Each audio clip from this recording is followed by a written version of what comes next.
NBA player ng Georgia bumilib sa Gilas at Justin Brownlee dapat daw nasa NBA at wala sa Pilipinas. Yan ang ating mga pag-uusapan para sa video natin na ito.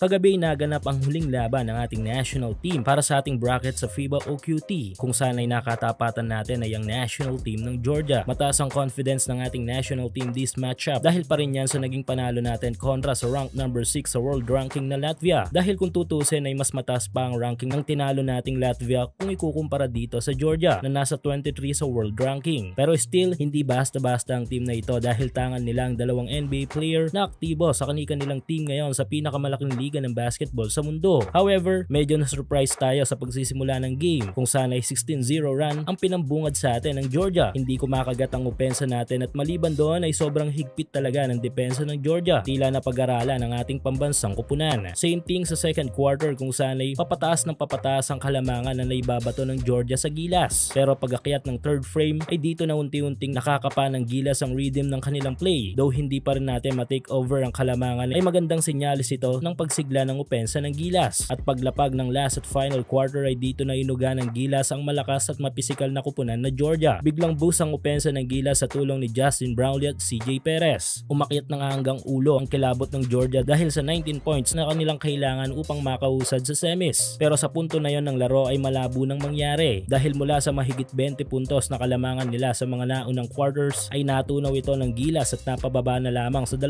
puntos sa pagtatapos ng game. Kung tutusin, hindi lang yan dahil mumuntikan pa silang matalo sa laban na ito. Try to imagine kung gaano kataas ang antas ng nilalaro na ng ating national team ngayon na umabot na sa puntong nagbibigay tayo ng literal na sakit ng ulo sa mga European teams na may mga legit NBA local players. Dahil kung di nyo na itatanong, maliban sa dalawang NBA players ng Georgia ay may tangan pa mga ito na naturalized player na kinain lamang ng ating naturalized player na si Justin Noipy, both offense and defense. Ito ang naging laban natin, natalo man tayo literal sa game ay panalo pa rin tayo. Ang main goal talaga sa naging laban na yon ni Coach Tim ay wag papatalo ng 19 points kontra Georgia. Kaya naman sa pagtatapos ng game ay kalkulado na ni Coach Tim na pasok na tayo sa semis at medyo lumamig na ang opensa ng Gilas kung saan ay tinatapos na lang ang game. Alam yan ng Georgia kaya dito sa free ni Newsome sa last 2 seconds ay gusto pang di sadyang ipasok na Bitadze sa pamamagitan ng kanyang putback dunk upang maging tablang score at maka-overtime pa ngunit hindi nagtagumpay ang plano niyang ito. At dahil sa magandang performance ng Gilas sa naging laban na ito ay humanga ang NBA player ng Georgia na si Goga Bitadze na sentro ng NBA team na Orlando Magic. Ayon kay Bitadze ay talaga daw pinahirapan sila ng Pilipinas at shoutout daw sa Pilipinas dahil sa magandang larong ibinigay natin sa kanila. At sa huling mensahe ni Bitadze sa kanyang after game interview ay sinabi nito na great team daw ang ating pambansang kupunan. Isang patunay ang statement na ito ng isang legit NBA player sa ating national team na talagang mataas na ang level ng laruan ng Pilipinas. Try to imagine dating mga komento sa Gilas ay more on low quality o parang larong kanto lamang, pero ngayon ay puro magagandang komento na ang ating natatanggap. At meron tayong dalawang tao na dapat bigyan ng credits dahil sa magandang mga komentong ito sa ating national team. Ito nga ay si Justin Brownlee at Coach Tim Cone. Grabe ang sistemang finifeed ni Coach Tim sa ating pambansang kupunan upang magkaroon tayo ng magandang laban kontra sa mga high-ranking European teams. Nakakabilib kasi ang pagkakataon sa laro kung saan ay down na tayo pero kapag nag-adjust na ng mga plays and strategies ay talaga namang nababaliktad ni Coach Tim ang kwento ng game. Habang si Justin naman ay all-around hero player sa ating pambansang kupunan na kayang punan ng lahat sa laro, lalo na kapag umabot na tayo sa point na sobrang dihado na tayo sa game. Isang player na walang kaangas-angas, ang tangan lamang na angas palagi na ipinapakita ni JB ay sa stat sheet every end of the game. Dahil dito kung bakit mismong si Coach Tim ay naniniwala na dapat na nasa NBA si Justin Brownlee at wala sa Pilipinas. Nagtataka si Coach Tim kung bakit walang NBA player ang kumukuha dito kay Justin Noipy. Anyway, pasok na tayo sa semis at next matchup natin ay kontra sa national team ng Brazil.